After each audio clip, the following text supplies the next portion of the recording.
Oh yeah. Yesterday I had to be out of it. You should show it online. It's not the same. Where you all from? Arizona. Oh, right on. What's your name? Austin.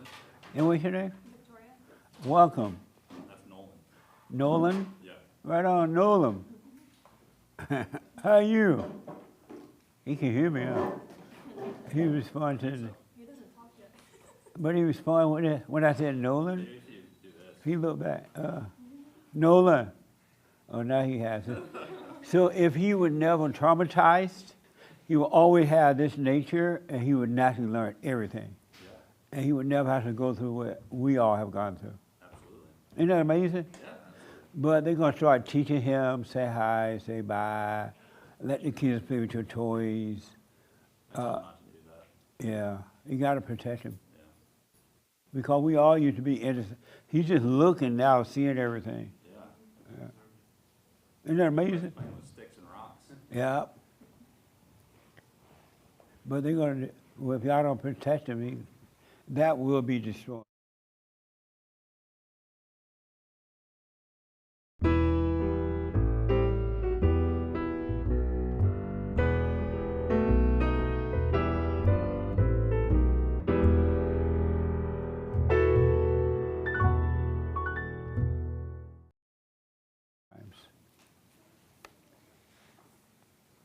Good morning. Welcome to the fellowship. I am Jesse Lee Peterson. You can get involved by going to our YouTube chat line, and I will respond to your questions and comments. Pass them on to Hake, and he will pass them on to me, all right? Good morning, y'all. Good morning. How's everybody? Amazing. Who's here for the first time? Oh, cool. I know you just told me your name. Tell me your first name and where you're from. I'm Austin from Arizona. Any questions or comments? I have a quick story, I guess. Okay. So we're on vacation. We just came up this morning. But yesterday, we already made arrangements to come this morning. But yesterday I was, rethinking it. I was making up excuses like, I don't want to get up that early and drive. I had to work, blah, blah, blah. Yeah. And then it's my wife's birthday, and so she was like, I want to go. And I was like, okay. So she went off, and I was just sitting there praying, and then something came over me like, well, you don't have to, this doesn't have to be your final decision to put it off. You could still go. Yeah. And then I was just like, oh, yeah, like, it's not a big deal to wake up early and just get up and go. I do it all the time. So I knew it was just thoughts not wanting me to come here. Right on. And decided not to listen to it. Came anyway, and I'm glad I'm here. So Right on, man. yeah, If you stay with that, you're going to be stunned at how much thoughts speak to you yeah, about everything, nonsense thing, about everything. And if you're not aware, you find yourself believing it and following that. yeah. It's crazy. It's just like little stuff that you don't Yeah. realize. Yeah. Just random mundane things. Well, yeah. So I'm Right glad to on, be here. man. Nice. Amazing. And this is your wife, right? Yeah. Okay, what's your name? Victoria? Victoria, welcome. Thank you. Any questions or anything? Not right now. Not right now? Not right now. Do you obey your husband? I do my best, yes. Do you obey your husband? Yes. You do. Is it difficult? Oh yeah. I was at first. It's getting better, but sometimes the hell in me still is like, Yeah. why is he telling me all this stuff? Right. And then I'm like, no, you be quiet. Nice. Just do it. You gotta do it. Right on. You stay with that, no matter what. Even when he's wrong, don't be mad that he's wrong. Yeah. You know what I mean? Yeah. Right on. Well, welcome. Thank you. Nice. Right here. Good morning, Jesse. Good morning. What's your first name and where you from? Mauricio Mejia, and I'm from Pennsylvania. Right on, man. Welcome. Thank you. Any questions, comment? If Question you I, guys come up with questions later, feel free to. question I have is, you know how you said until you found out that you had to forgive your mother and your father, and then God, I guess, brought you back to Him? Yes. Once you forgive them, Right. because what you're doing is admitting that you're evil. Anyone that has anger is evil. And the evil cannot enter into the kingdom of heaven. It can never have no peace. It's separate from God. Right. And all angry people lost in the wilderness of the mind. So my question would be, before you found that out, do you believe God was doing that for people even though they didn't know they had to forgive? What I realize about God, He's doing it for those He know want to come back to Him. They've been lost right now. He tends to draw those back that kind of want it. All my life, I've been wanting to know what it was like to know God and to have peace. All my life, I wanted that. And I noticed that everyone I met so far that really, really wanted, they kind of wanted it all their lives. Okay. And so He tended to draw you back after a while, absolutely. Did you forgive your mother? Well, she dead. Oh, how about your dad? He's dead too. He did. Yeah. But you still can forgive them, right? Yes. Oh, yes, okay. Nice. definitely. Yeah. Any other questions? No, that was it. Thank All you. right. Right on. Here. This is your first time, right? Yes. What's your name and where you from? Your first name. My name is Michael, and I'm from Huntington Park, California. Right on. Yeah. Any questions or comments? I don't have any questions, but I do feel devil attacking me with thoughts, like kind of like, oh, you shouldn't be here, or you're not good enough, and Yeah. you're dirty, and you're not a good person. Yeah. Amazing. Well, you stay with it, man. Thank It's just not true. Yeah. All right? Well, welcome. Thank you. All Thank you right. for having me. I want to tell y'all this journey that we're on, it is the most exciting and used to be difficult thing I've ever done in my whole life. When I first started out, it wasn't easy. It was not easy. But as I've stayed with it, it's becoming easier and easier and easier because I'm seeing things that I didn't see before about it. And it is the most, there's nothing else so far in my life I've ever done that is rewarding and it's interesting, and I'm enjoying it. I just love it now. And because I'm starting to see clearer and clearer and clearer, and the more you see, the easier it becomes. And so I want to urge you to stay with it, no matter what, stay with it. And it doesn't matter who fall away, because I notice people that are close to me and not close to me, I counsel with a lot of people, talk to a lot, they have fallen away, and it's surprising, a little bit surprised how easy people can fall away from this. Really. One little emotion can make them change just like that. Whether it's an anger emotion or so-called good one. They can get mad at you or mad at their wives or their husband or family member, and they'll fall away. It looks like when they fall away, they don't know that they have fallen away. Because they remember the Bible, or they remember things that look like it made sense to them. But it's so easy to fall away from, because as you were saying, all of you have said, Satan is constantly talking to you too. And he brings up emotions. And if you're not aware that those emotions are not yours, you will easily fall away. And you won't know that you'll fall away. Even though the people you used to agree with, you find yourself disagreeing, but you don't know that's why. It means that when you first wake up, all of a sudden you agree with the people who are waking up, and then you fall away. They seem not to know that they're falling away. And the devil is constantly trying to make you fall away. Really, as all of you said, he's constantly talking to you. He's constantly trying to draw you back, away from the light, because he lives in you, and he controls you, and he doesn't want to leave your body. Where will he go if he leave you? He has to find somewhere else. So I really want to encourage you to stay with it. And so many things going to happen along the way, but you got to not care that they're happening. See them, but don't care that they're happening. Don't let them stop you. Really. And you will not regret it at all. If you lose the world, goodbye world, no matter who it is or what it is. Don't let anyone or anything be that important to you. I was talking to a woman in counseling the other day. She and her husband, to be honest. And when they first met, she told her husband some stuff that she used to do. And in judgment, people's eye is very bad. But she told him to him because now she's working on herself. She wanted to change. And he's supposed to be working on himself too. And so he got mad at her one day. Even though he's supposed to be forgiving mama during the silent prayer, he got angry at her because she hurt his feelings.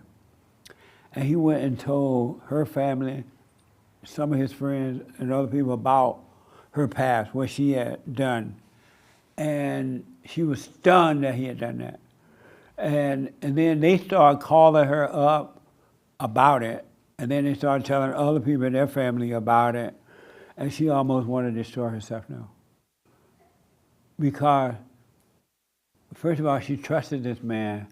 Secondly, she knew she should not have told him, but she did anyway because it's her husband. She thought it would be okay, especially since he was working on himself. But it's not okay. But what she realized, and that's why I brought this up on the radio the other day, she said that the people who are talking about her now, they call her up and ask her about it, and when she feels pain from it, they laugh at her. They feel good, they're making her feel bad. Isn't that amazing? They tell her about it, and then they see that she's afraid or something. They laugh. That's how human beings are, though. Human beings are evil. I don't care what it is. Until your heart changes from hate to love, you're evil, and human beings are not to be trusted. Never trust an angry person. But stay on the journey, as I told her with her husband on the phone, stay with it. And if you walk away, if you leave, goodbye, husband. Don't want him more than what's right. Don't want her more than what's right.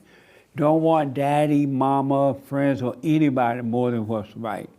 If you put the truth first, and you can if you stay with it, it's going to happen naturally. You will see that the truth is with you and it's working for you. It's something is taking over and it is working for you. And it would never let you down. Once you get the truth, return to it, it cannot, will not, ain't gonna let you down. It won't let you down. So stay with it no matter what happens. You fall into your thoughts or whatever. You smoke some pot. Anybody had pot this morning? How many people high right now? No. But no matter what happens, don't fall away from it. It's so easy for people to fall away from it. Don't do that, no matter what, all right? But just know, when the Bible says do not trust an angry person is a murderer, you cannot trust an angry person, no matter what. Just know that. That doesn't mean we all got to work together here on the earth, do business together, hang out sometime. But be careful what you tell them. Unless you're so strong, you just don't care. And you will get to that point if you stay with it. All right? Amazing. So just know human beings are evil. And they'll switch just like that. It doesn't take but one thrill, an angry feeling or embarrassment feeling, or you disagree with them about something, they can snap just like that and change on you just like that. And you wonder what happened. But when they do change, don't get mad at them for changing. Be glad to see it, because now you can see it. You're just seeing clearly that that's your enemy. No matter if they're a family member or whatever. So be happy. Don't be like, oh, wow, I can't believe that. Well, you're going to be that way in the beginning until you start to understand. But don't be mad to see that somebody has turned on you. Be glad to see it. Because you were dealing with your enemy all along and didn't know it. You just didn't know it because you couldn't see. Yes, sir. Yeah, you brought it up. I was going to ask you because Ask. I don't know. The more I've been working on myself, I tend to feel alone, whether it's in a social setting, whether it's in a professional, like in a business setting, either or. I've noticed that the more I work on myself, people don't want to, my friends, quote unquote, they're like, oh, why do you believe that? Why this? Why that? Like they want to stray me out. But then I've noticed it, and then sometimes I do get that feeling, oh, I feel by myself. But then as soon as I catch that thought, I'm like, it's okay. Like it's gonna be fine, because little by little, I'm slowly chipping away at Right. at whatever, all the things that got put on me, or on the self. Yeah. Nice. Yeah. Amazing. Yes, sir. One other quick thing as I get to that, do not do what you want, but do not. I highly recommend you never want for anyone to get better, never want for anyone to come out of their hell, never want for them to do what you're doing and working on yourself. No one. Don't want it for your children, your husband, your wife, or anyone. Do not want that. Because you may be wanting for the devil to come out, right? But you don't have a right to want it for anyone anyway, because they have to want it. You want it for, if you want that for them, they're going to end up destroying you. They're going to end up destroying you because they know you want that for them. And the more you want it for them, the less they're going to want it. And they'll use that because they will see that in you as a weakness. Don't want anybody to be well, but don't judge them for not wanting it. Really, just know that they love their thrills, they love their miseries, and leave them there. But do not want anybody to be well. And if the Christian has this bad, they want to pray for you, right? Your prayer to wish everybody well. Let God's will be done, whatever that is. But don't you want for that at all. That makes sense a little bit? I don't care who it is. Don't want that. You go nuts. And they would drive you crazy because they know you want that for them, and they'll play a game on you. Do not want it for anyone. Just wish them well. Yes, sir. I just wanted to clarify something. You mentioned quite a bit about people complaining how hard it is when you're working on yourself, the pain you go through. Speak up a little bit. You've mentioned quite a bit about people suffering while they're working on themselves. It's Right. too hard. You've said this many times. Yes. Oh, it's too hard. And that it's painful. So I had an experience with somebody in my life who I have to deal with more or less. If there's anybody that I have to deal with, this would be the person. And I reacted differently this time by not reacting at all. Yes. And it was terrible because my brain basically burst into flames with thoughts of what to say, and I just told myself, don't say anything. And normally that's easy if it's like a small setup, like a silly argument that I know has nothing but a dead-end road at the end of it.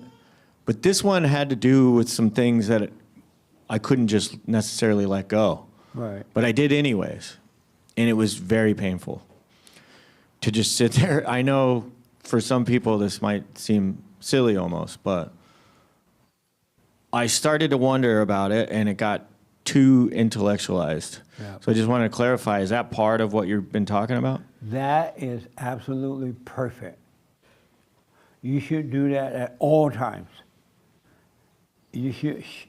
The more pain you have, the sooner you will be free. Absolutely. Okay. And some people run away from that because they don't want all that pain, the fear, the anxiety, whatever it is, the anger, the thoughts. They don't want it, but they don't know the greater the pain, the sooner you're going through hell, you'll be free.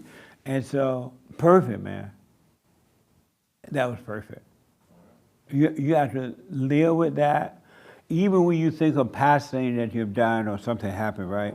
And you get that shock of pain, be glad for it. And just go about your day in that pain. Because the more you can shock yourself into this hell, the sooner you'll be done with it. So I like that. Not that I like that, but that's the perfect way. Absolutely. Nice. And the thoughts are going crazy. Just man, they'll tell you how crazy you are, oh, blah, blah, blah. You gotta let that be and be aware of those thoughts, and don't forget to be aware of those thoughts and feelings. A lot of people forget to go through that, and that's what a problem too. No, the greatest sin is to forget. When you forget to be present, you're back in hell. But that was perfect, man. Absolutely perfect. Amazing. Anybody else? Yes. Just to piggyback off what he was just talking about, it's like, it's so true when you feel like you're dealing with somebody that you have to deal with, like there's an obligation there, and there's a situation where you don't agree at all, but there has to be some end to it, and it can't end in flames. So it's like the devil just starts running amok. There's full conversations happening in your own head. You're like, wait a minute, this is that thing, and then you just let it go. Your heart starts racing. You might start to sweat. We just sit through it. And it is hard. It's like, it's weirdly physically painful, and then when you let it pass, it feels like, okay, all right, that was weird. And then it's like a muscle. The more you practice it, the easier it gets, like you said. But then the initial battles that you have inside of yourself, it's so real. Like it was refreshing to hear you say it, because it's like, okay, it's a real thing. It's a real battle you have inside. It's not just something you can calmly get through. You have to go through that. It's so crazy to me that we're all possessed with something else. That's like, what the? That's so crazy to me. You know what I mean? Like, we're all possessed, everybody. And everybody think the same way, they react the same way, they feel the same way, they try to overcome it in the same way, and it doesn't work. But it's crazy to me that literally something else lives in us. It drives us, and we don't know it. We really think that is it's crazy to me that something lives in us. It just, and you can't see it. You can't know it. You can't see it until you start looking for it. Until you know that, you know, there's something wrong here. I'm tired of being this way. I'm tired of living this way. This is not good. It's weird that you can't see it, because we're talking about it here because we're all working on ourselves. But some people watching this right now, or your friends, they have no idea what you're talking about. They're like, are you crazy? A crazy person calling another crazy person crazy. They're like, what are you talking about? I said in the show the other day that when someone tells you that they're depressed, they're telling you that they're evil, and all hell broke loose.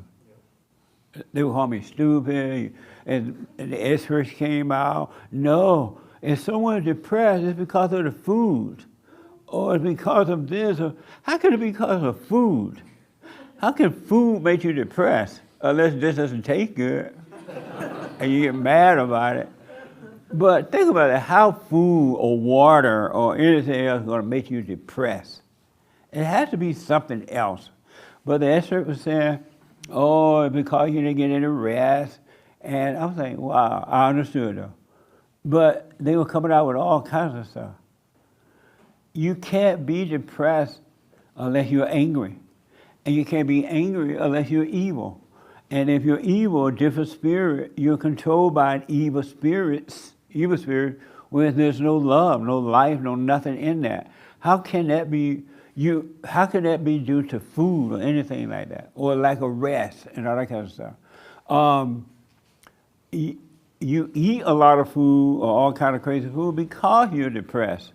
And you're trying to make yourself feel better, so you use the food to try to feel better. But food is not making you depressed. But they wouldn't understand what we're talking about right now. And you got to understand that they just can't see. And don't hold it against them. Don't try to prove it. Don't argue with them about it or anything. All right? But it's crazy that there's something in us, and it's in here, and in our emotion that drives us to be angry, to be afraid, to be jealous, envious, and all that crazy stuff, lonely, all that. It's just something in us doing it. It ain't even happening. It's not even real. But it's in our bodies, and we have identified with it for so long, it seems real. And then someone comes along and tells you that's not real. You'll be like, That don't even make sense. I feel the pain. Yes, you do, but you're not the pain. I have the thoughts. Yes, you do, but you're not the thought. But I want you to know this is not an easy journey. Really. But it will get easy if you stay with it. And it's only difficult because you have been convinced that you are your thoughts and your emotions. You're just convinced of that. You're one with hell and you think it's you. That's all really difficult. If you knew right now it wasn't you, you could walk out of here a free man or a free woman for the rest of your life. But you're not convinced yet. You're not convinced. So I want to deal with the, who remember the biblical question from last week? Only 2 people. 3, 4. Can I get 5? No 5, huh? You had your hand? I was going to say Doug knows. Oh, Doug knows it? Amazing. Okay, here's what I want to do. Let me see the hands of those who remember it. Oh, okay. Nice. I want the lady in the back, the lady in the front, and right here, 1, 2, 3. I want you to take 2 minutes, tell me about the biblical, what was it, and tell me about it. And then take a question from one of these 2 people. No pressure, Jesse. I hope I have it right now that you're giving that big to-do list. Would God allow you to suffer? Will God allow you to suffer, or would God allow you to suffer? Okay. Tell me about it. This one, I was swaying back and forth earlier in the week because in my mind, my thoughts were telling me God is nothing but good. So, Speak up a little bit. Everybody speak up a little bit so that everybody can easily hear you. yeah, so I was clarifying in my mind that God is nothing but good, so why would he allow that? You know, only good can come from God. Suffering doesn't come from God.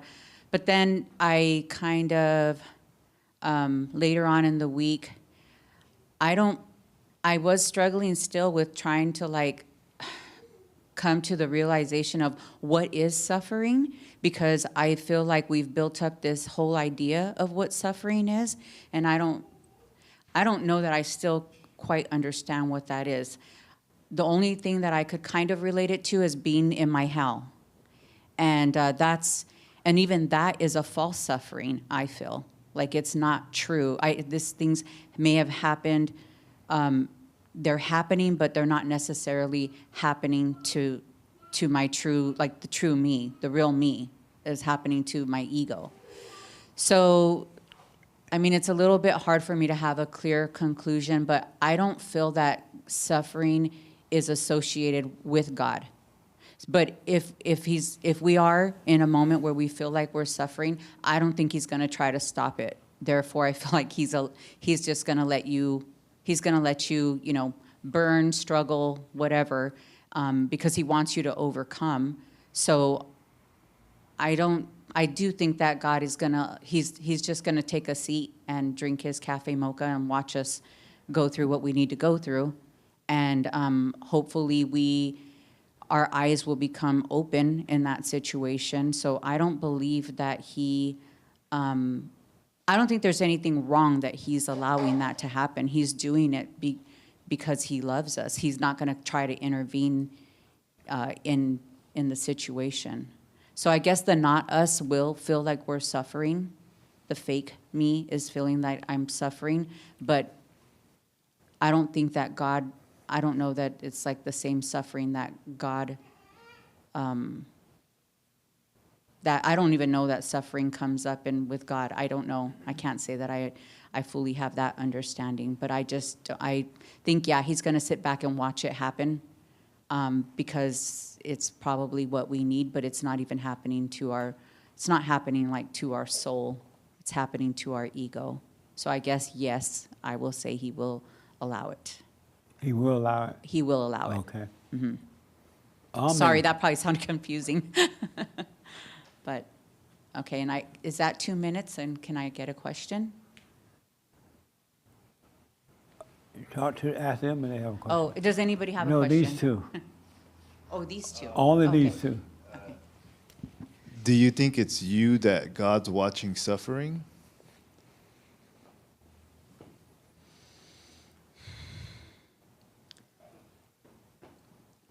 I think a lot, well, and I can only say this now that my eyes are opening, I think we can all see when somebody is in their hell. God, Satan knows when he has us there trapped, you know. Other people can see. I know I can see when somebody's in their hell. So, I mean, yes, I do believe that he can see what's happening. Okay. Okay. That was my question. Thank you. Oh. Did the other person have a question for you? Rochelle, do you have a question for me? You don't have a question? I don't. Oh, I okay. think Well, you you're answered- not forced to have one. Yeah, I don't have a question. Okay. Amazing. Thank you. Rochelle, did you do the assignment? The biblical question? Yeah. I mean the Yes. biblical question. Yes. What was it? And talk to us about it. 2 minutes. I believe it was, does God allow you to suffer? And I like the biblical questions. I didn't hear it because I wasn't here last Sunday, but I was driving to work and I was like, oh, I got to turn on Jesse to hear the biblical question. And when I heard it, I'm starting immediately thinking about the question, like, and at first I was like, I don't know, does God allow you to suffer? Because there is suffering and people do suffer, and I've felt like I've suffered. And then I heard you repeat it again, and immediately I was like, no, God does not allow you to suffer, because any suffering that's has gone on with me was not me. It was the ego that I identified with that was They'll suffering. have Nick to put that on me a little bit. That fan. That fan on me. So my answer to the biblical question is no, God does not allow me to suffer, because the real me doesn't suffer. There's no suffering. It's only been in the ego, in me identifying with the thoughts and feeling the emotions from the thoughts and suffering in that way. And I think that, well, I know that staying present with God and practicing staying present, there's no suffering in that at all. Okay. I don't know if I don't know if that was 2 minutes, but that's my answer. All right.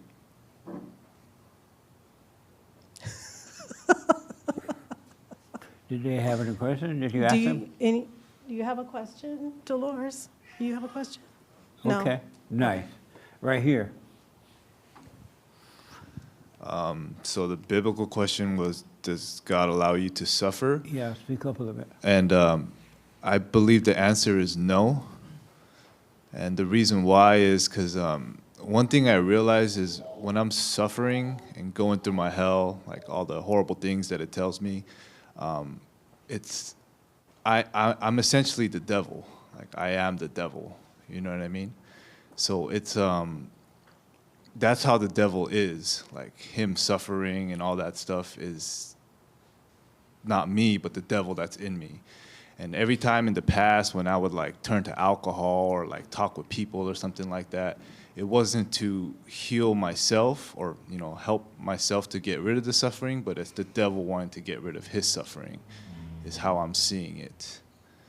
So I don't believe that God allows me to suffer, but he's allowing the devil in me to suffer in hopes that I would wake up and see it, essentially. And that's some of the realizations I had through this biblical question for this week. Okay, is that it? I think so, yes. Okay. Questions?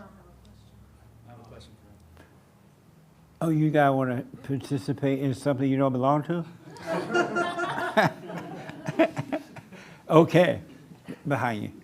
So if God doesn't allow you to suffer, let's say that you stop eating for 3 days and stop drinking water, what is that? That's a good question. I think that's more physical, because you're gonna get hungry and you need food to survive physically. But I'm talking about like the emotional stuff. The horrible things that it tells you and that pain you get right here in your chest and your stomach area. We can turn the mic. What about physical? Physical? It's a good question. I think that's the devil choosing to do that, right? Because essentially you're starving yourself, and in consequence you're going to get physical pain from that, because the devil is essentially trying to fulfill his ego, similar to how you would get drugs, take drugs or consult with somebody. So that's just a result of an action that the devil chose for you, I think. Yes. Does that make sense? Kind of. Okay. Do you agree with that? Give him the mic, Doug. Do you agree with that, what he said? I don't know. What do you think about it? It's confusing because on one hand the devil God does let you suffer. I think that's like kind of the only free will we have is to choose suffering or not suffering, emotional pain. But then there is physical suffering too, and I mean, what is that about? So you believe God allows you to suffer? I think so, yeah. And why do you think that? I think I don't Not know. that you're wrong, just wondering why do you I think know. I don't know, because I think there's a path back to not suffering, but I do think that life is suffering. You're going to suffer in life. So if all things are, if this is God's universe, then He has to let you suffer, I guess. Oh, okay. I don't know. It was a legitimate question. I don't know the answer. Amazing. I saw your hand first and then here.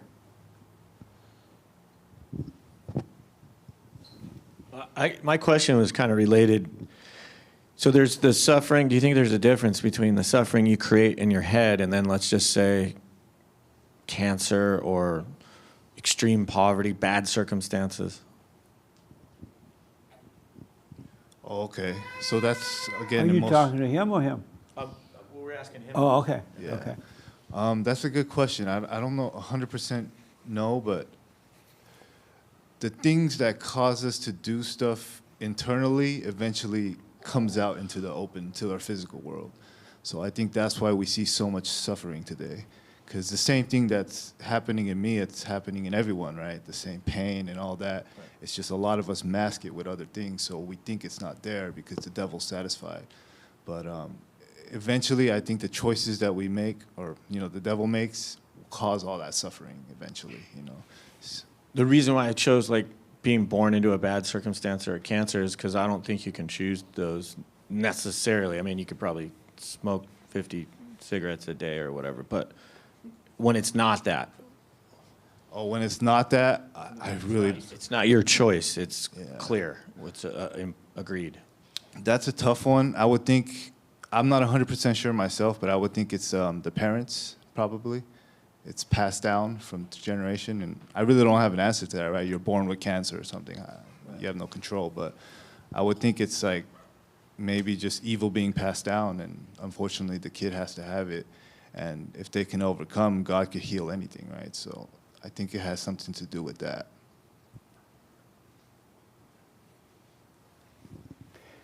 Hold that thought. Did you have a question for him? No, I had a comment. Oh, comment. Okay, go ahead. I just wanted to comment about him asking about what about physical suffering. And I think that the body, you're not your body. So the physical suffering is, the body is maybe suffering, but it's not spiritual, if that makes sense. I know it doesn't sound like it makes sense, but... Does it make sense to you? Yeah, it makes sense to me. And why does it make sense to you? Well, my mom, just looking back, thinking about this conversation and looking back, my mom, she passed away from cancer. And when she was down to like the last 3 days of her life, like she wasn't conscious. And I remember looking at her, and even though her body had suffered through the cancer, like I knew that she was going to be passing soon and that she wasn't there and that she wasn't her body. Okay. And I know that for myself too. Just being sick. I remember the last time that I was sick, like physically sick. I sat and I laid there and I did the silent prayer, and it seemed easier for me to go through knowing that it was just my body that was sick, but it wasn't me. My spirit wasn't sick. And it was a different experience from when I would be sick before and living in my hell and like, oh, woe is me. Okay. So. Yes, sir. I saw your hand, right? Yeah. Okay. Well, you tell me to suffer and die all the time, so Right. so there's gotta. So I think God probably lets you suffer, but even though that suffering comes and goes, and I understand that what comes and goes is kind of is an illusion. There's still suffering, you know. What do you think about what Rochelle just said? I was too busy in my head thinking about my question. Oh, nice. So you believe you're still suffering? No. I think I did hear a little bit about what she said about the body, and it's not the body. It's your, and you know, as long as you're not spiritually suffering, it's the body. Yeah, I heard that part. I don't know what I think about. But you still believe you're still suffering? I do believe. I can't believe people are not suffering. Yeah. They are suffering. Yeah. No, they're suffering greatly. Yes, that's what I think. Okay. I've experienced suffering, a lot of suffering. And what do you think about it? What do I think about it?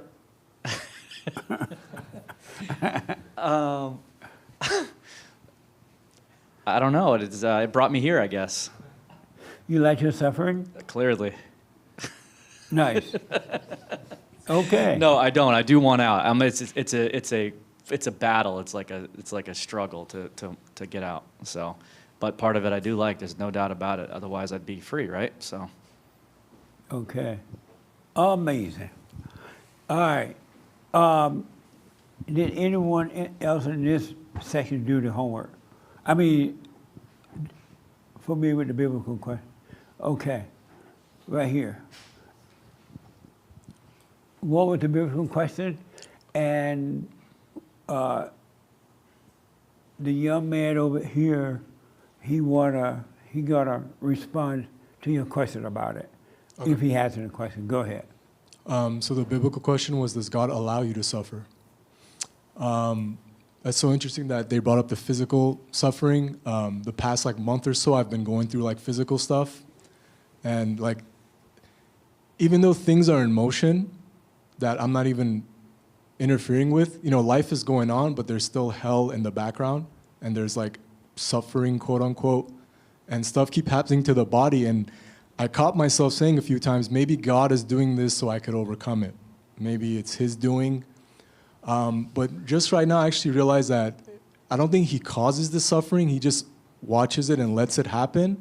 But I think it has to happen for us to overcome whatever the ego has to overcome. For me, it's the body, for example. If any little thing happens to my body, I used to freak out. I used to be like, oh, why am I not performing at an optimal level with this body? So the last, a month ago, something happened to my neck, and then I quickly panicked and called my doctor and said, hey, what is this? Is it serious? Then he saved me from that hell. Then something else happened to my back. I called him again. He saved me from that hell. Then finally last week. I bet you one of the patients that don't have pain, but you think you do. No, it's pain. What do you call that person? Hypochondria. Who said that? What is it? Hypochondria. Are you a hypochondria? No, not a hypochondria. You panic for neck pain? No, it was for real pain. And you panic? Yeah, because I've gone to a program and I've trained for the panic? No, the illness. Yeah, to panic, pretty much. That's what they teach you. But yeah, And so you panic and call your doctor with back neck pain. Yeah. Then your back hurt. You panic and call your doctor again. Right. And go ahead. And I keep noticing these things that are happening, like, you know, just things keep happening that causing my body pain. So this last week, another thing happened where something happened to my back and I couldn't really like breathe or whatever. And then I caught it. I was like, I caught myself wanting to call the doctor again, you know, to, you know, tell him what's going on. But this time I actually just sat in it and I just said, you know, if this is how I die, this is how I die, whatever, from this little back pain. Yeah, so I just sat in it and it really is all an illusion. It's And really, then what happened? nothing. How did that turn out? It got better in Whoa, in a I week. bet your doctor's happy. Yeah, yeah. Well, he probably not happy because he's making a lot of money off you. Your calls. No, he doesn't even charge me. He's like a friend, you know. Oh, okay. He's like yeah. But what was I gonna say? Yeah, I think God just allows these things to happen so we could overcome this crazy, these illusions. They're all really, like when you say all thoughts are lies, like I'm starting to realize that that's so deep, that one sentence, that it literally is really all is. lies. Yeah. Like I can't even explain it. Yeah. The smallest thought will make you think you're gonna die, you know? So yeah, that's what I think about that. I think God allows it to happen so you could die from it. Okay. Yeah. He has a question. It's not exactly a question, but Okay. oh yeah, actually it is now. I was trying to think of what to say, but do you believe we're in a fallen state? If you don't have one, you don't have to make up one. It's just No, that- I did. Okay. It stems back to the beginning. You know, Adam and Eve had the choice, you know, to eat from the tree, disobey. So since then, we kind of chose that. But I mean, it's a great question because like it covers like, oh, is there free will? Is there not free will? So do you believe God allows you to suffer? I believe. I don't think so. I don't think He allows us to suffer. I think we choose to suffer because, like everyone was saying, like there's a physical suffer and there's like a spiritual battle. Like He's not. You know, we're battling with the forces of evil, good and evil, and we got to choose spiritually which way to go. Physical is a whole different thing. I think that's from the fall. You know, we can't. It's inevitable. We can't escape death. Only a physical death, but the spiritual side will live on. But I think we love our thrills, like you always say. You know, like personally, I think I'm suffering because I don't want to let go of those thrills, you know, secretly. But yeah, but I'm trying. Yeah, I mean that's all I have. Amazing. Thank you. Nice. Doug, he said that you knew the assignment. Did you? I mean the biblical question. Yeah. What was it? First of all, I'm going to give you 2 minutes to respond to the biblical question. And Francisco and Nick, they're going to ask you questions if you ask them if they have one. What was the assignment? And tell us about it. 2 minutes. The assignment was. Does 2 minutes seem like a long time to talk? Yeah? No? That's because he ain't talking. Go ahead. Does God allow you to suffer? And I've listened to both sides of this, and I'm torn a little bit. Because on one hand, if there is no me, then maybe he doesn't allow us to suffer. You say he does? Maybe he does not. Oh, does not. But on the other hand,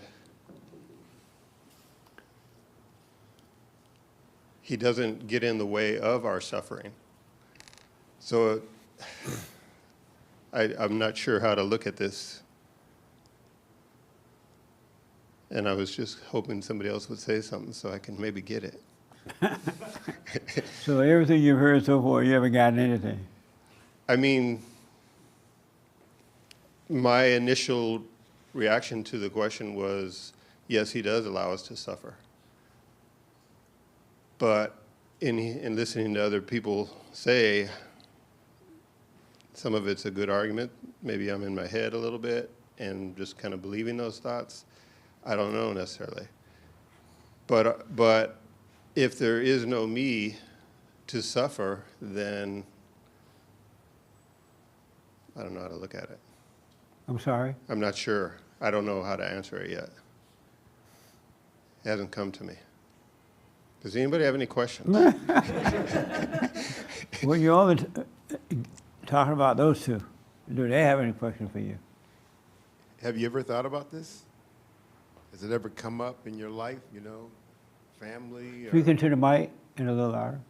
have you ever thought about this? Have you ever, have things Bring it always a little been closer perfect? to you or something. Oh, it's off? No, it was on once he started talking about it. Yes, bring it a little closer to you and a little louder. Have you ever thought about this? That's better. I've thought about it to some degree. I mean, like somebody said, I've heard Jesse say that suffer and die many times. So I wanna think that way, but I don't know. I've heard some of the stories that I've heard this morning have been compelling. I would say that he does allow you to suffer, but I am a little bit torn, because if there is no me to suffer, then maybe he doesn't. The best I got. So you say he allows it? You think he allows it? I would say he allows it. Do you think he causes it? He doesn't cause it. Why do you say that? Because You messing with the anchor baby now. evidently. You messing with an expert. It's a good question. I wouldn't say he causes it, but he does allow it to happen. I wouldn't say he causes it because my evil nature has caused me to go off in that way. So go live a certain life and perhaps make the wrong choice many times. So that has caused a lot of suffering. So I wouldn't say that he's causing that. You chose it. I'm not saying I chose it, but in a way I did, right? Because I chose evil. So. How you know? How do you know? Let's do this because of time. Nick and Frankie, the biblical question, and then those two guys will respond. Does God allow you to suffer? And I think he does. Speak up a little bit into the mic, and don't be afraid. I'm afraid. Are you? Does God allow you to suffer? I think he does allow you to suffer. I think he does allow you to suffer. Because he made the world in the beginning, and he made things happen, and he gave the world to Adam, and Adam to do what he wanted to do, and Adam chose what he chose. God gives you freedom. And God does not make, God is of good. There is no evil in God, and he doesn't orchestrate it or make it, but he allows these things to happen for the greater good. Questions? Nick or Doug, he asked you guys, do you have a question? I think he had his hand up. Nick or Doug, Just one of us, right? Question to me or? do they have a question for you? Nothing in particular. No question? I need to hear you say it. Nothing in particular. Okay, how about you? No. Okay. Did you have a question for him? Okay. Right here.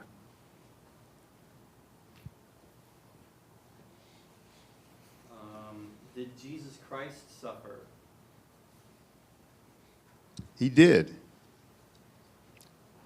Why do you say that? He suffered unjustly. He suffered for us. He paid the price, even though he didn't deserve it. What about his 40 days in the desert? Would you call that suffering? That's his personal suffering, right? He had to endure all the things, the sins. So he did battle against Satan during the 40 days. You know, Satan did tempt him. Is there a difference then between these two types of sufferings or these things? It's while we're on earth, we're subject to the ego, the part of us inside, our ego, and that has to die, and that's the pain that you feel. That's the pain that you feel. What about the suffering of the unjust? Well, there is going to be unjust, like it says, the rain falls on the just and the unjust. It's just the way things are, the way things kind of happen, that sometimes the innocent. Let me do this because of time. I got to move forward. What is unjust? Fortune. What? Fortune, like the fortunate and the misfortune, or the suffering of Christ. Because Christ bore his cross, and it was unjust because he was, okay. a man of God or whatever. Okay. Because of that, did you have a question? You look puzzled. No, the young lady behind you. Uh-huh. You look like something's on your mind. Am I wrong? No, you're right. Okay. You're right. I'm sorry. Yes, you're right. I was just thinking that God sees sin all the same, right? Like you said, we're no better than a, molester. We think that, but truthfully, we're not. God sees everything the same. So Is somebody chipping their nails? What's wrong with you? Do I need to come over there? You little Mexican.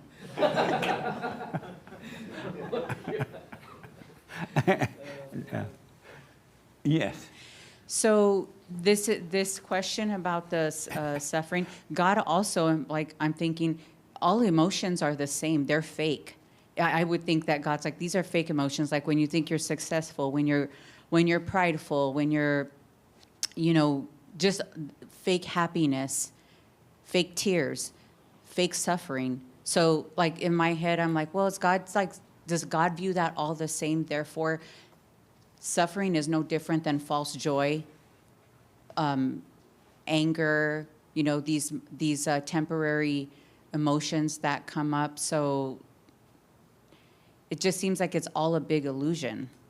Like the feelings are a big illusion. And we're saying suffering, but is suffering any different as in like false joy, pride, anger, hatred, jealousy? Is he viewing those all the same? Like, there's no difference?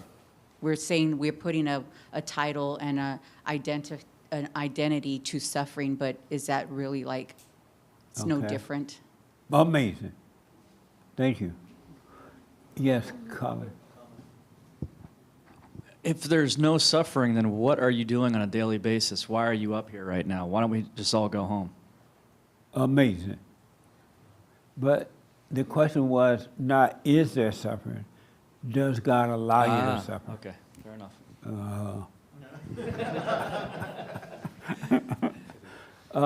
Nick. So Nick gonna give us 2 minutes, and I gotta move on to something else because of time, and those two guys gotta respond. Yeah, so what was the biblical question? And does God allow you to suffer? Okay. And so initially how I approached it was, I just thought to myself, well, just logically, if something's happening, then God must have allowed it at some point, right? It's just kind of what I thought about.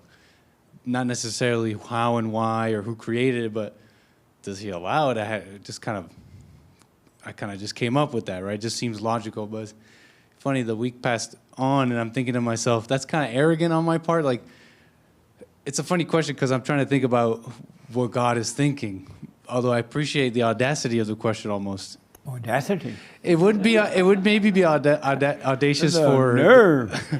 It might be like that for the public, but I gather if you were really his son, you would know him. So, but about suffering, basically yes, he allows it. I still can't shake that, but I had a number of interesting conversations with people about whether he causes it or not, and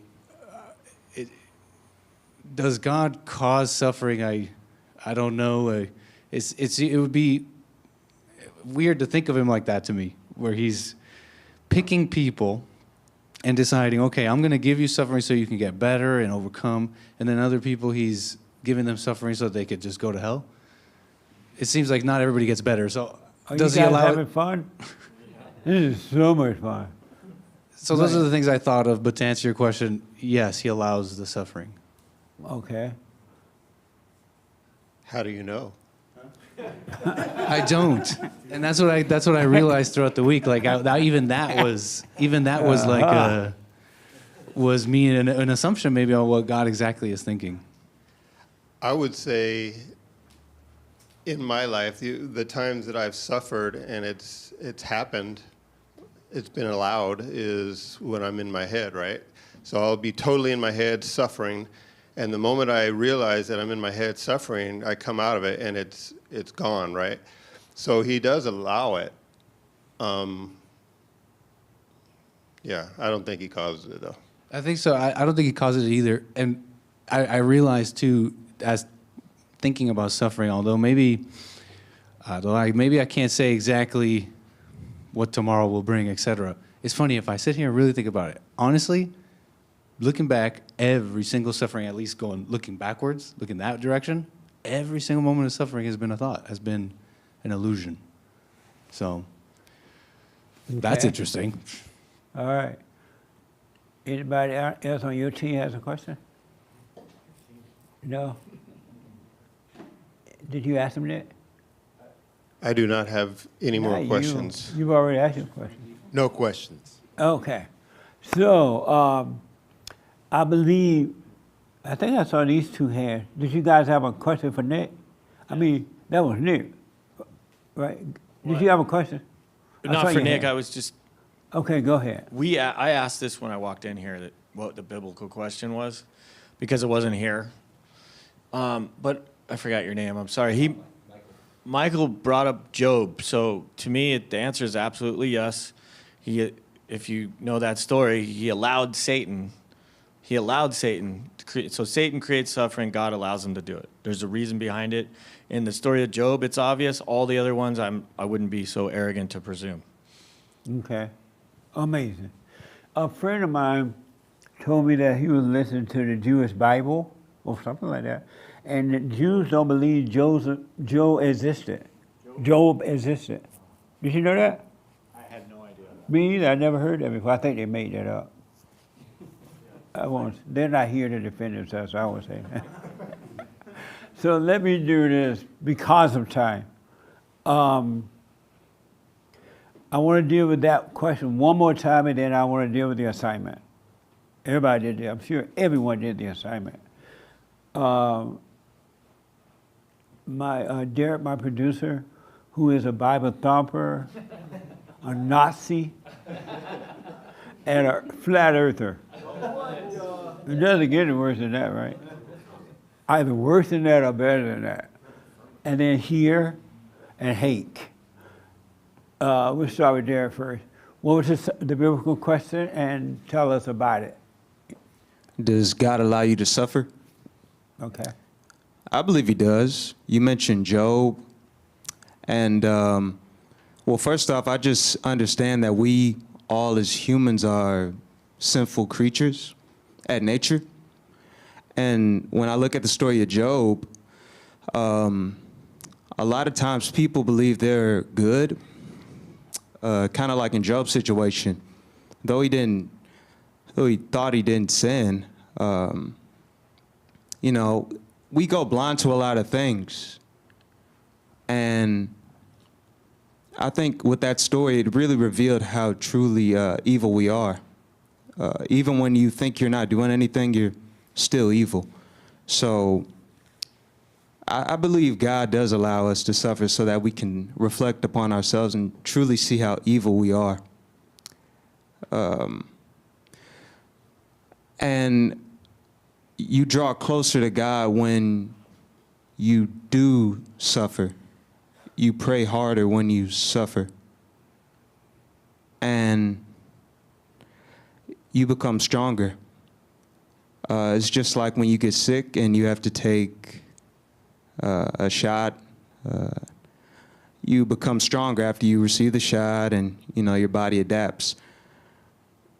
So God does allow us to suffer, and he does have the power to snap his fingers and get rid of all suffering. But the beauty is that we draw closer to God when we do suffer, and physically and spiritually. So yeah, that's that.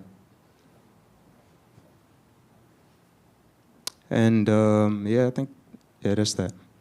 And what'd you say? Somebody had to ask some questions? You need to chat with those two and see if they have a question. Either Hake right here, and what's your first name again? I'm sorry. Victoria. Victoria or Hake?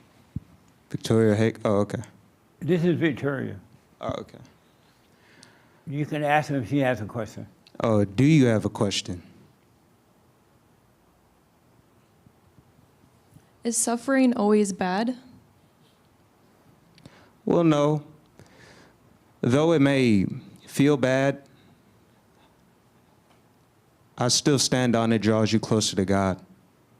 Because when I look around, I see a room full of people who are tired of suffering. That's why we're here today. We're sick of suffering, so it draws us all closer to God. I think I'm just confused because suffering is all about perspective, and some people suffer for what somebody might perceive as it being like a little thing, and other people's suffering is... Repeat what you just said a little louder. Some people's suffering could be like they scraped their knee and their whole day is ruined, or their I back don't know, hurt, someone... the neck hurt. Or someone called them stupid and they're just butthurt about it. Another person's suffering could be... Does your husband know you said it that way? Another person's suffering could be like, I don't know, a prisoner of war. So I guess it just all stems from childhood and how you were set up or raised, like your threshold for what kind of suffering you can handle.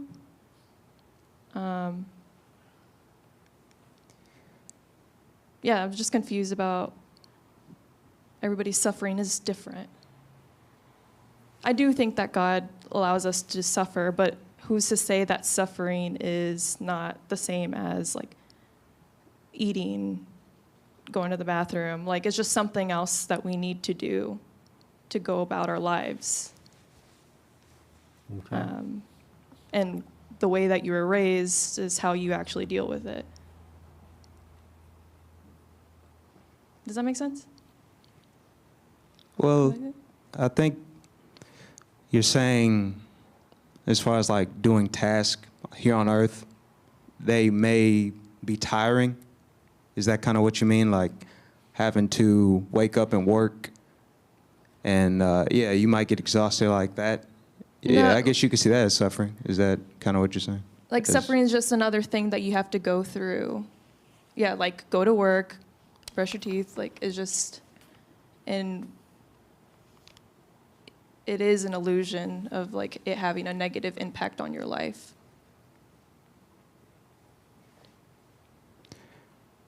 So,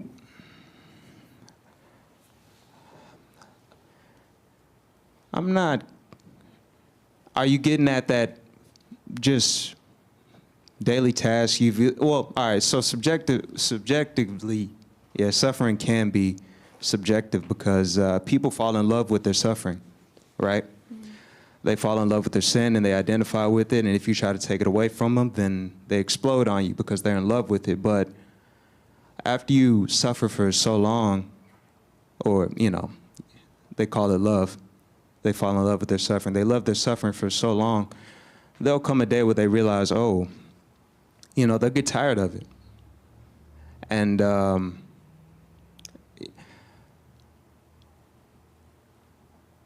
yeah, that's really it. They'll just grow tired of it, and there's no other way to really put it. People do. Some suffer people and die in it, yeah, but they go their whole but, life suffering and yeah. then they die. What? Oh, sorry. Hey. He's rapping? Oh, yeah, stop rapping, man. Sorry. Okay. But, yeah. Because of time, we're going to deal with this a little more. Does Derek have Derek, does he have a question? Did you ask him? Hake. Yes, I have a question. And what is your question? I have two questions, actually. Yes. How do you pray harder?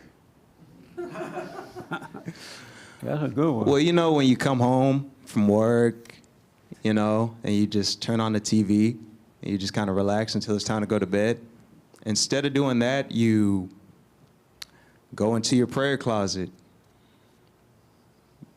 and you seek God. Nice. And is it selfish to, quote unquote, seek God because you're suffering? Is it selfish to seek God because you're suffering? Well, what can you do about the suffering would be my question.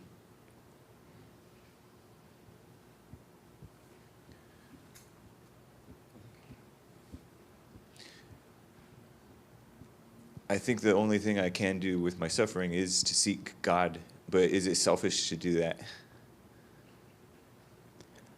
And my only question would be, what can you do? Because if it's selfish, then don't be selfish.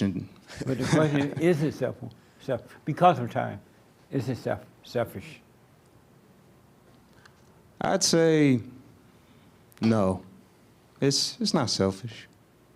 Because we should all seek to be one with God, truly.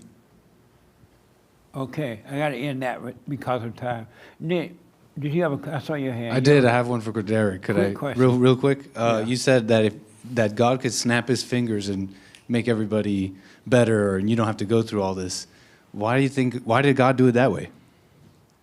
I don't know the mind of God, but How do you know he has fingers? I got a better question. I got a better question then. If you were God, would you make people go through all this, or would you snap your fingers and just make them be okay? First off, super satanic question. But amazing. I don't know. That's the plain answer. I don't know. I understand that all my thoughts are evil, and I only know that God is good, and my only job is just to accept.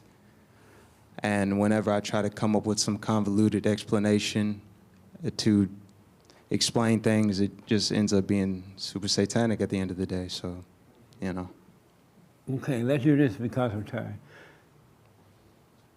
You have a question for him? Make it sweet and short because of time. If suffering is bad, why did the apostles say that you should Speak into the mic a little louder. You should go towards suffering. You should endure suffering. Why did Christ have to endure? Why did the apostles say they count it as blessings to suffer?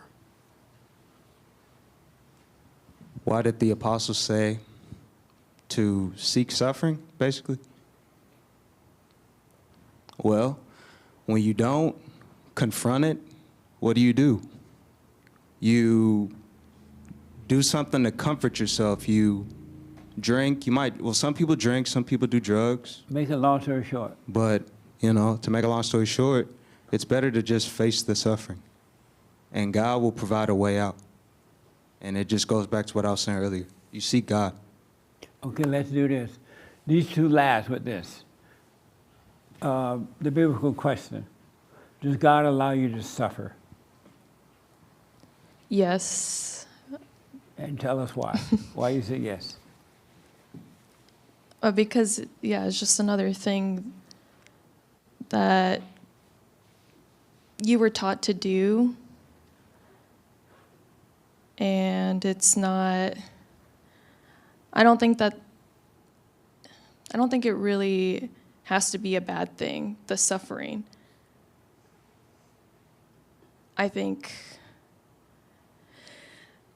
it's just based off of perspective. And once you go through one suffering and you realize that that wasn't that bad, then you're ready to go on to the next and the next. And yeah, I guess we do suffer and die. Yeah, God allows us to suffer, but it's not necessarily a bad thing that we suffer. It's just like letting your kid cry and then picking them back up, and then they're going to throw their fit, but you just let them do it so they learn how to go through it, so that the next time they fall, they figure it out that they're fine. Okay. Any question, hey, because of time? For her? Don't be scared. No. Okay. All right, Hake. Does God allow you to suffer? I feel like it's a yes and no, in that, like, our suffering is like a selfish. It's because of our selfishness that we're feeling the suffering, I think. But that self that you're identifying with, that I'm identifying with, is like a lie that I've attached myself to. So when you ask, like, the word that I focus on is not, in your question, the key word is what you means, as opposed to whether God does or doesn't. So in a sense, yes, but in another sense, maybe in like the real sense, no. But in the fake, selfish sense, yes.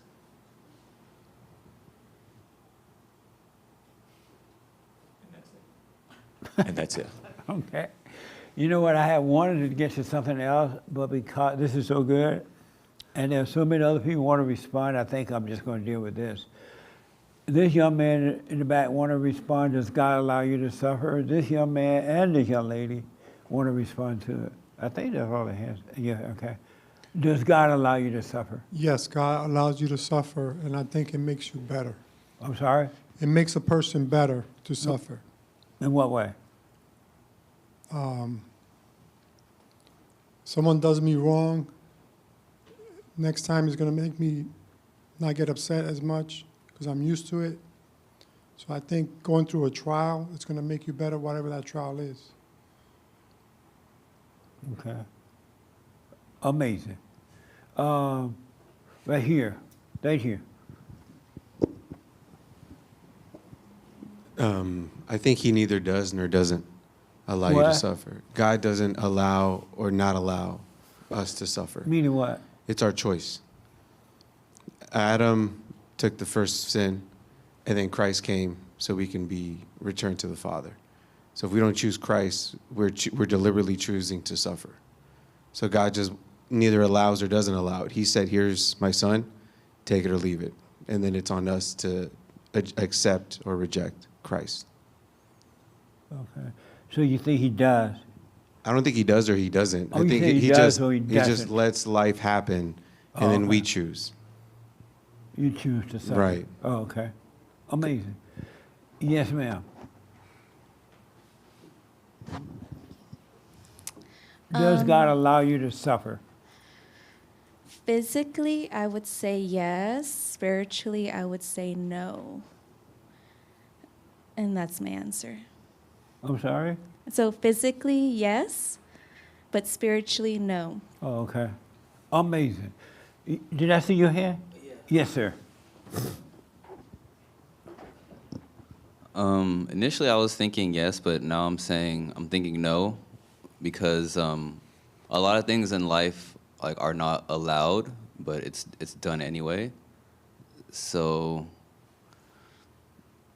I would say no, because there are varying degrees of like suffering. Like say a newborn, like when they're hungry, like they suffer, they cry, or if there's so many ways of like suffering. So it's just like a stepping stone to the next part of your life. Like the baby's suffering, they know that the next step is to cry, then they get fed. So it's like there's a solution. So suffering allows for the next thing to happen, like the next course of action. So it's neither good or bad to suffer, but as far as God allowing it, I would say to get back to him, I would say no, because it's no matter what challenge you're going through, like once you become like awake and aware, suffering is just like most people were saying perspective. Like you can, like someone having like one job, like a really hard job, they can breeze through it if they have like a certain approach to it. But someone on their same team, they could be doing the same thing and they could just be miserable at that same job. So it's just a matter of, how you mature through life. The young lady in the back wanted to, and the young lady over with the flag wanted to. And then we're going to move away from it. Yes, ma'am. Does God allow you to suffer? No. And why do you say no? Earlier today and during the week, you talked a little louder. Earlier today and during the week, you spoke about depression being the evidence that you're one with the devil. No. Who is the devil? The devil is the depression, which can be perceived as suffering, but it really is the presence of the devil at that point.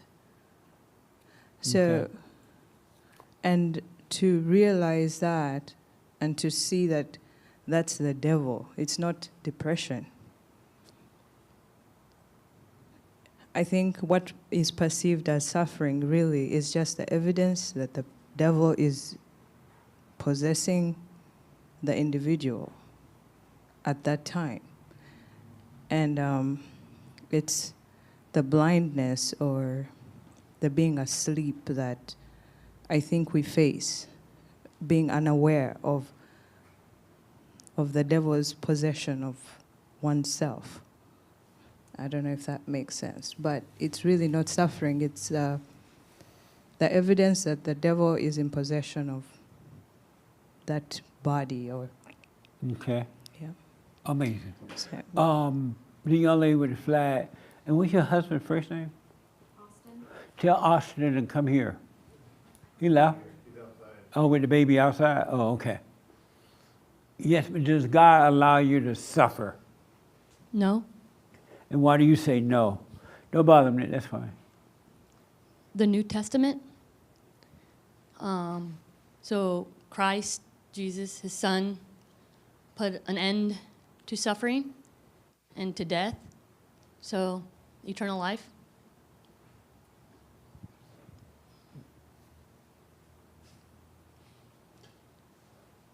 What? Is that it? Yes. Oh, okay. Okay, I see that Colin and this young man still a little confused. I don't know, maybe just look crazy. Any question about that right now? No, this looks crazy. Does this help at all? Yeah, I'm waiting to hear what you say, though. This is, So far, Exactly. I know. So far, what you've heard, what do you think? It's a very interesting conversation. Yeah. It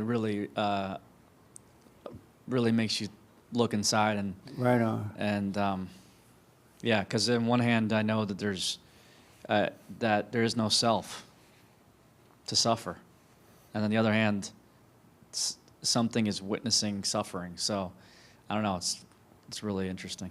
Do you suffer? There is no me, Jesse. Amazing. Are you okay? I'm actually in the same boat. I'm just waiting to hear. I'm convinced, yes, but You convinced that God allowed you to suffer? Absolutely, but at Okay. this point, I'm just waiting to see your answer because I'm sure I'm wrong. It's no wrong or right here. It's a fellowship. Right, but no wrong or right here. Did you want to have put input, Jesse, your hand? Does God allow you to suffer? I would think yes, but I think it's really no, because it's all in your mind. It's a perception of how you view things, you know. If you're like in pain, you can dwell on it and think it's never going to end, then you believe you're suffering. But if you just think, okay, I have this pain, it might go away, just deal with it day by day, and then you're done. You know, it goes away, and everything's fine. So it's just like, he allows you to believe that you're suffering, and you make yourself suffer. But once you can, if you could see past that, through that, overcome it, the suffering doesn't even exist. It's just like, I think people are brainwashed into thinking that, you know, we watch a lot of media, TV shows and whatever, and they all have these human problems, and this is how people act in those situations. So I think a lot of people like pick up that identity of that's what suffering is, but it really isn't. Yes, sir.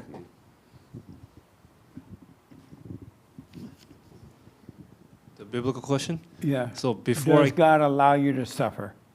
Before I came here today, I thought that for sure he lets you suffer. But now after hearing everyone else, I think maybe he doesn't let you suffer because suffering is just an illusion. So have you guys ever seen that video where the kid, he's like in a lake and he thinks he's drowning, but all he had to do was just put his feet down and he can just stand? So like, I think that's what it is. Like it's just an illusion. He thinks he's drowning, and then the devil's telling him, oh, you're gonna die. Oh, you know, you're gonna drown. But God's trying to tell you, just put your feet on the ground and you'll be fine. And then I think it's just like that battle, but it's just an illusion, so you're not really suffering. Oh, okay. Interesting. Let me say this because of time. I want you to know, and without a doubt, I'm telling you the truth, you do not suffer. You cannot suffer. There is no suffering in you. You have never done anything wrong to suffer. And God is not causing you to suffer. He's not allowing you to suffer. He has nothing to do with suffering. He has made you free. And you're not suffering. And the pain that you're having, mental and emotional pain that you're having, you feel the pain in your body, and you see the thoughts, as Rochelle was saying earlier, you do see all that, but it's not you. And that's the problem. That's why you're holding on to it. That's why you complain. That's why you won't live with it, because you really believe that is you. That's that old nature that's in you, which is evil. And it's in your mind and body and your emotions, but it's not in you. God does not make you suffer. He has nothing to do with suffering. He has set you free from suffering. That's what Christ did. And when Job and Christ was involved, Job never suffered, period. And God knew he was a faithful servant because God knew that Job was one with him. And everything that Job had and was done was material things, wife and children and stuff, but it had nothing to do with Job's faith in him. And so that's why Job said, I know that God is allowing this to happen. Because I haven't done anything wrong. And God knows that, right? Perfect. So God was allowing it to happen because Satan didn't know the relationship that Job really had with God. He thought it was based on material things and children and family and stuff, but it wasn't. And so even with Christ, Christ himself never suffered. The thing that died from Christ so we can die from it, he let the ego part go so we can overcome the false self. But Christ never suffered either. And the only time Christ felt something that God was God, or at the cross when he said, why have you deserted me? He had to let that happen so the ego can die. Christ had enough. But you are not suffering. The pain and thought that you're having are not you. You just think that it's you. It's an illusion. And that's what the problem is. The real you is not feeling anything about it. You can't suffer. The real you, one with the Father, you just don't know it because you're in your head and you're living out in the wilderness thinking that that's home. And out in the wilderness, nothing good to happen. But you cannot suffer. You are not feeling pain at all. You feel emotional pain in your body, but it's not you. I promise you it's not you. That's why I was saying earlier, it's so amazing to me that something has made a home in us. And we have identified with what the young lady was saying about the depression thing. If you believe that you're depressed, then you're the devil. One, you are the devil. That's why you believe you're depressed, because you are one with you're the devil. If you're jealous and angry and strife and worry and suicidal, it's because you are the devil. It's not you. But you believe, and then the expert tell you, yes, it is you, you can't help it. Here's some food, whatever. Go to a ranch and relax for a year, and you still come out crazy. It's not you. I want you to know, and the sooner you know this, the sooner you will surrender. You'll be like, oh, that's interesting. Okay, I'm going to live with this. As you were saying earlier about that experience you had with the job thing, you say, I'm going to live with this. I'm not going to react. I'm not going to respond. I'm going to see what happens. So it's not, and the more you see what happens, the more you're going to see that it is an illusion. It's not you. You've been lied to. And you've identified with that. When you say I'm depressed, you're identifying with the devil. And the devil is depressed. When you say you're lonely, you identify with the devil. That's why I tell you, stop saying I'm lonely. You're not lonely. You are identifying with that. If you stop saying it, it would all disappear. You gotta overcome all identities. You gotta stop saying it's you. Even when you say you're a Christian or Allah person, don't say. Now, when you talk and communicate, you gotta say I'm a Christian. But you're consciously saying that, and then consciously saying I'm a Christian, you are not identifying with it. You're just communicating with someone about what religion you're involved in or whatever. You're doing it consciously. But if you say that unconsciously, then you have identified with it. Because now you're going to take proud at being a Christian. And you're going to go down to the corner and fight with the atheists. Have a protest sign. They say, you're not a Christian, and you're fighting. Yes, I am a Christian, and I'm better than you. You're fighting with a picket sign now. Because you've identified with being a Christian. Because you own it. In your mind, you own that identity, and now you fight for it. If you never own it, there's nothing to fight for. You don't have to fight for God. That doesn't even make sense. Who fight for God? If you're fighting for God, that means you don't even know who God is. God doesn't need you to fight. The devil, as we are when we don't return to the Father, the devil has no relationship with God at all. Zero relationship. Zero. No contact, no relationship, no nothing. And that's why he's so upset. He's what you're feeling every day. Fear and loneliness and worry and unloved and all that, because you are the devil. He's feeling what you're feeling. And it is just an illusion. But you don't feel any pain. Yes, you do feel pain in your body. You're not your body. And when your body is physically ill, it's your body that's sick. It's not you. But you identify with your body, I'm sick. And then you fight with cancer. And then you go hold a press conference and say, I fought cancer. I beat cancer. How did you beat cancer? But you hold a press conference and everybody around you agree with it. And now you feel like you're strong. God does not, I want to say that's delusional, and it is. That's insane to think that God would create, allow suffering.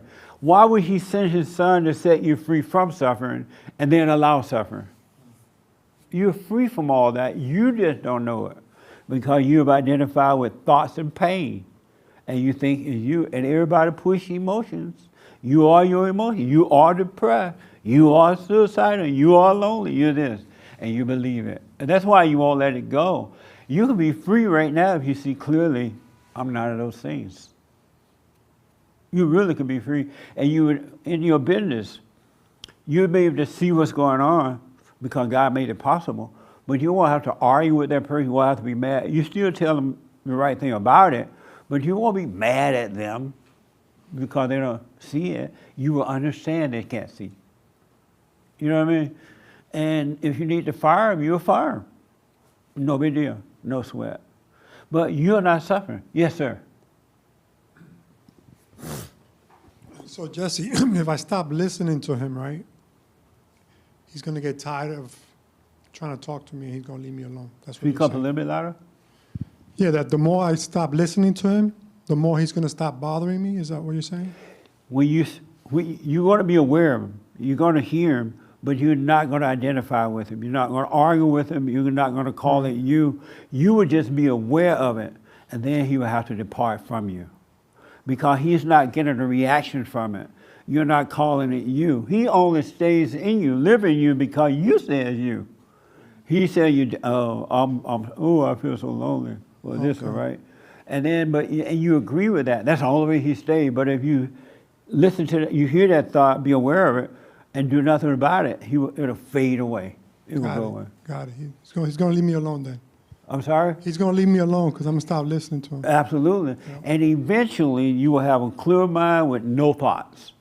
And everything you would do would be with clarity, clear, and no thought. You just do it without even thinking about it. Amazing, huh? Amazing. Does that make sense a little bit? Yep. Yes, sir. Does he really, the evil spirit, does he really depart, or does he just take a different form? He totally depart. The light will destroy the darkness, and you will have clear mind. You will see by the light and not by the darkness, because you're not seeing by the darkness. And you're going to run it, even people in this meeting, people you know out there in the world, you're going to run against upon them. You're going to be around them, and you're going to see that they're falling away. You're going to just see that because they're stupid. Not stupid. Dumb. Delusional. And you're going to hear in their conversation they're delusional. And the devil's going to be telling them that they're delusional. Argue with them about it, but don't do it. Leave them in their delusion. And don't judge them, just leave them alone. Don't judge them, they can't help it. They're gone. I've seen people fall away from it, really. And the devil tell me, oh, tell them this, tell them that, but no, they don't want to hear it. They love the falling away, and that's fine. But God does not, is not, never will. He's all love. Somebody mentioned he's perfect. He's love. How can he cause you pain when there's no pain in him? He said, come unto me and rest. How are you going to rest if you... Think about that. Oh, I'm in pain. You expect me to rest? In the Bible, someone mentioned it, I think Francisco did, shout it all joy when you're feeling the pain. Tribulations worketh patient in your life. So when you're having these thoughts and feeling this emotional pain, be glad, because now you see it, don't call it you. Go through that tribulation, but don't call it you.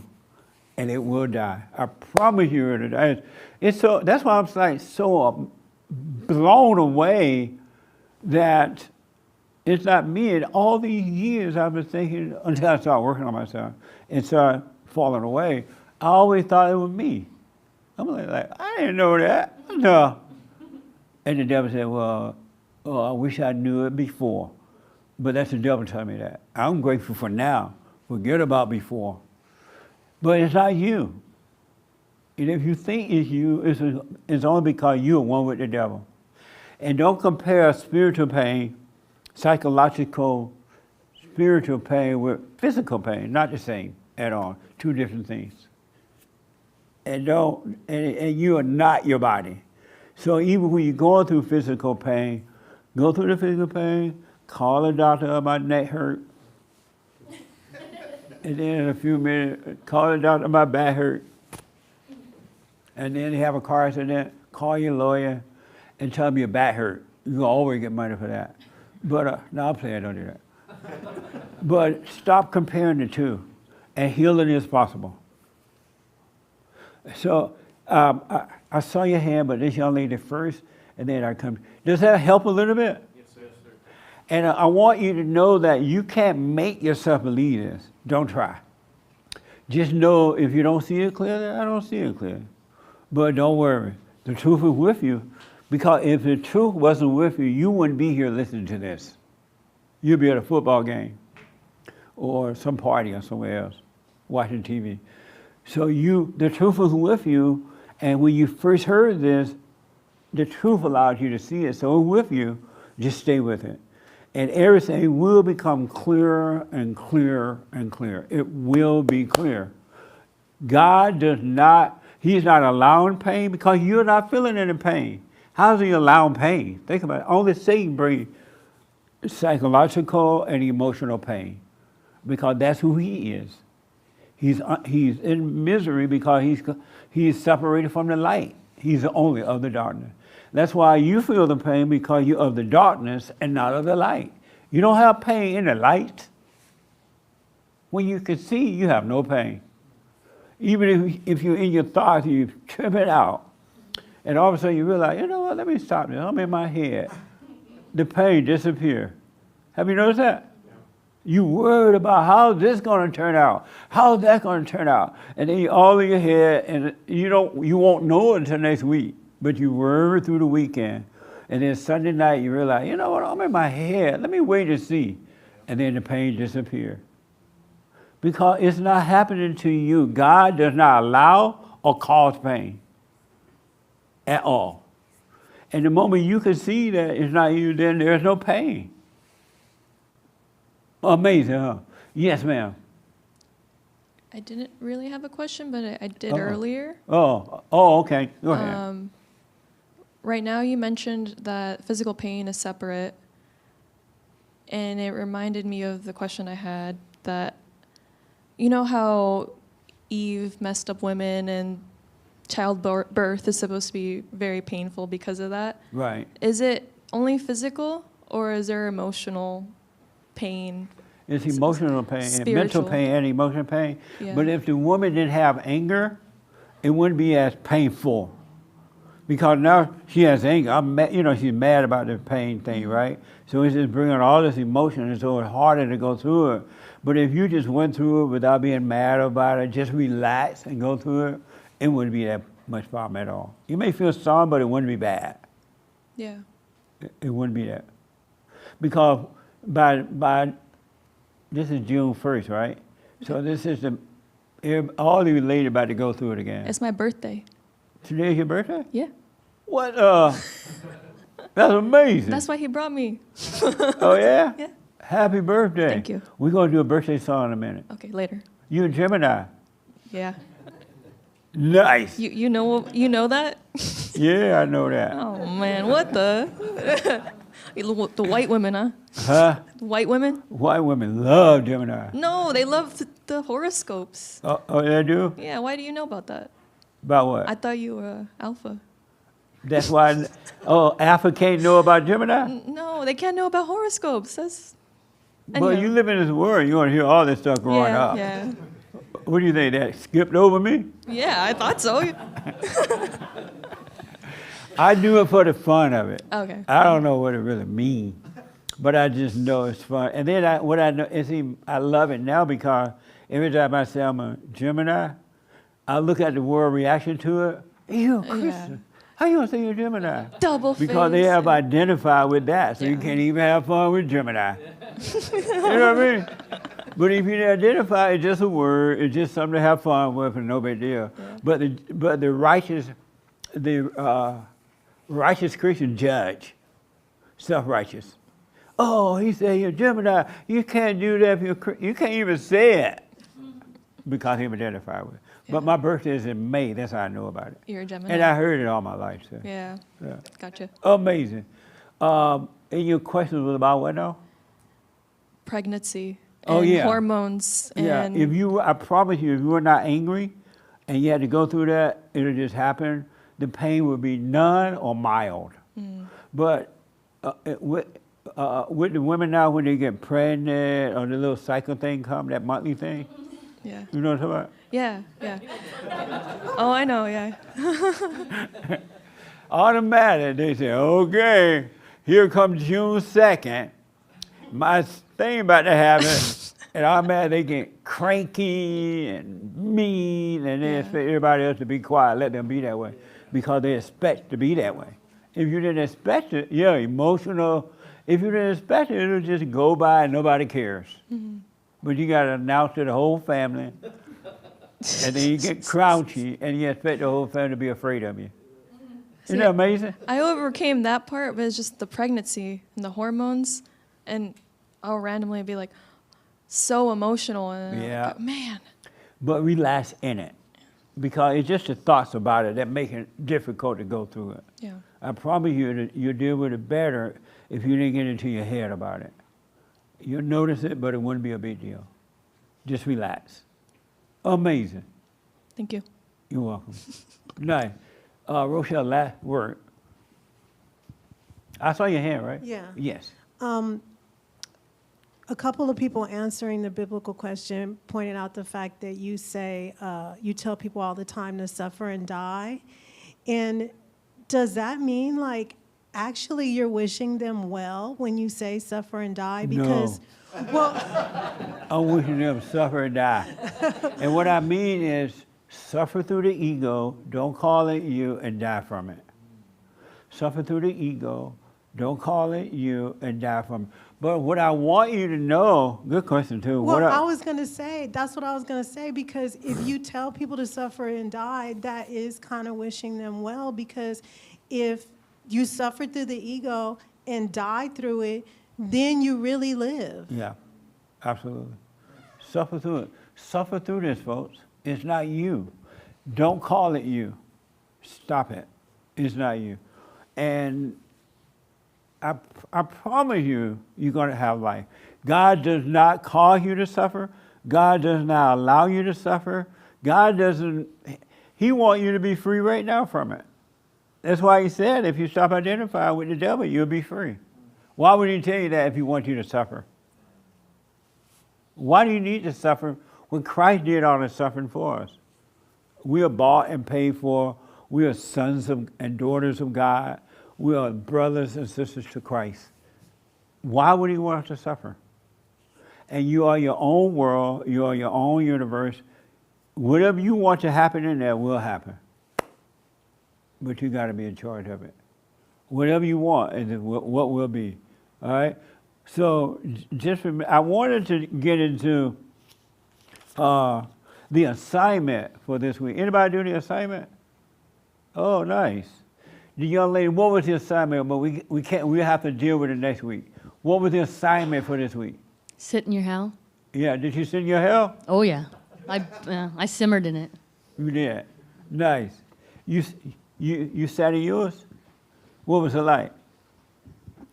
Every time I tried it, it wasn't as bad as I thought it would be. It was like the anticipation of it was worse than actually sitting in. So. Oh, okay. So the assignment, we're going to have to continue the assignment for next week. Sit in your hell. I think that, right? Is that how it was? Huh? Quietly sit in your hell.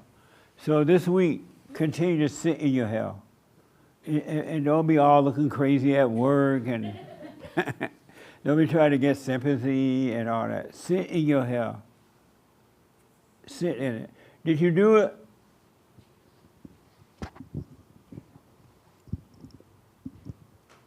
Not all the way, so no. Why not?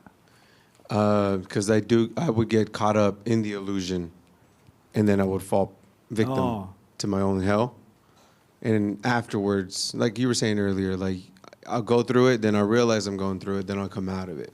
But then I realized, wow, I didn't sit in it. Yeah, okay.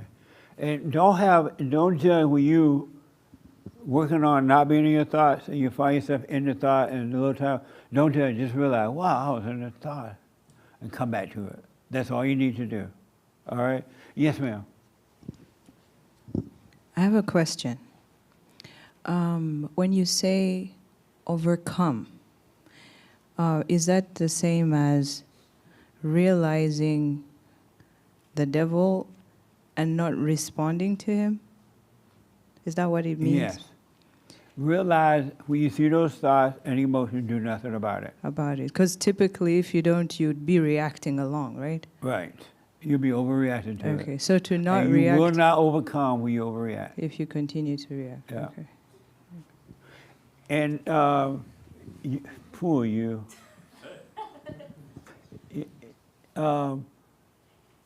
Give me a quick response to the biblical question. You came a long way. Did you hear the meat out there? No. But anyway, does God allow you to suffer? I would say that the suffering is the ego, and that the ego suffers because it's created ideas and illusions about how life should be that the world reinforces, and that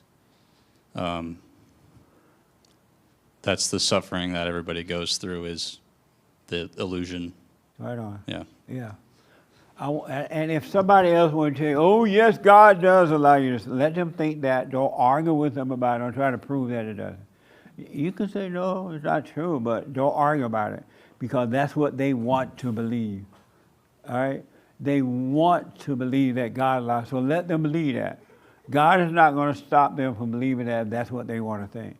He does not cause suffering. He does not allow suffering. You allow it because you want to be one with the devil. All you need to stop and believe it, and stop believing and stop reacting.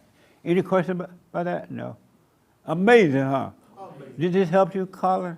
Sure did. In what little way? Just what you just said.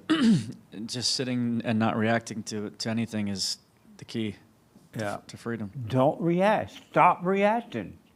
And don't blame somebody else that you feel that way. Stop reacting. As soon as you stop, the sooner it's over. All right? And so we'll do the assignment next week. And quietly live with your hell. I'm telling you the way out. I'm pointing the way out. I can't make, this is another thing. You can't make anybody else overcome.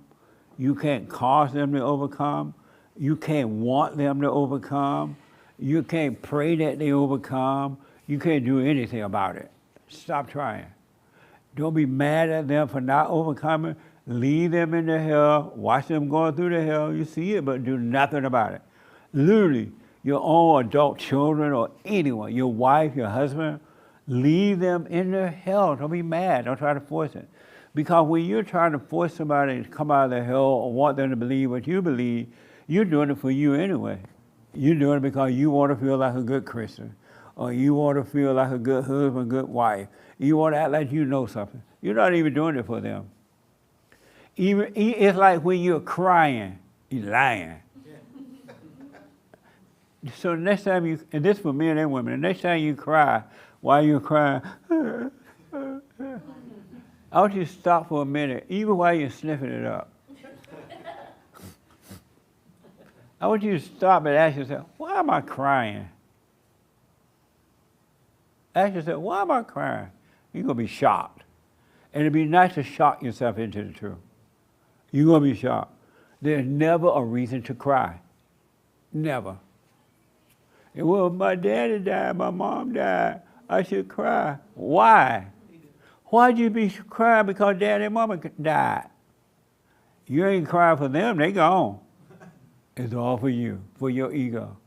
You're an egotistical person, and you love crying because it makes you feel alive. It makes you feel like love. There's no reason to be crying. Isn't that amazing? I want you to ask, the next time you cry, in the midst of your tears, ask yourself, why are you crying? You'll be surprised what you're going to find out. It's all fake. Everything about you is fake. Ain't nothing real. There's nothing real. You don't love nobody, nobody loves you. Anyway, the biblical question for next week. What is it, James? I always ask the white people. What would happen? Well, What would happen if you neither agreed nor disagreed with others. What will happen, and I want you all to give this a try. What will happen if you neither agree or disagree with anyone? If you neither agree or disagree, what will happen? Isn't that a good question? Yes, sir. And I asked it for a reason. And I'll tell you this, and I'm about to tell you that, but I don't want to spoil it for you. But what would happen if you neither agree or disagree with anyone? All right? We're having a men's forum this Thursday, right? This is the first of the month. Wow. This Thursday, men's forum, all right? Work on yourself. Really. God is not making you suffer at all. He doesn't need you to suffer. He doesn't want you to suffer. God took the sting out of death. Why would he make you suffer? He tell you not to take any thoughts about those things. And you want to blame God. You want to say, God allowed you to suffer. You know you're on an ego trip. What an ego trip. They blame God for all the bad things. He has nothing to do with anything. Nothing. It's not you, I promise you. It's not you. All right? I'm out of time. Do the silent prayer, rebuildingtheman.com/pray. /prayer.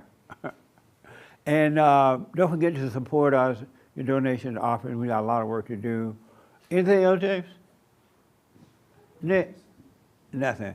So stay with it, folks. Stay with it, stay with it. And I want you to know, when you see the evil in you, you're going to clearly see the evil in others. Just think about what people do to each other. People rejoice off making you have pain, causing pain for you. If they can make you afraid, they can make you lonely, they can make you cry, they can make you mad, they'll enjoy that.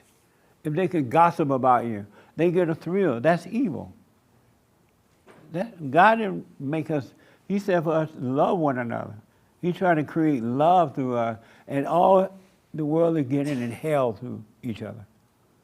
So be aware of that, all right? But don't be mad about it. I'm out of time. I'll see you all tomorrow on the show at 9 a.m. or 6 a.m. Bye. Appreciate it. Amazing.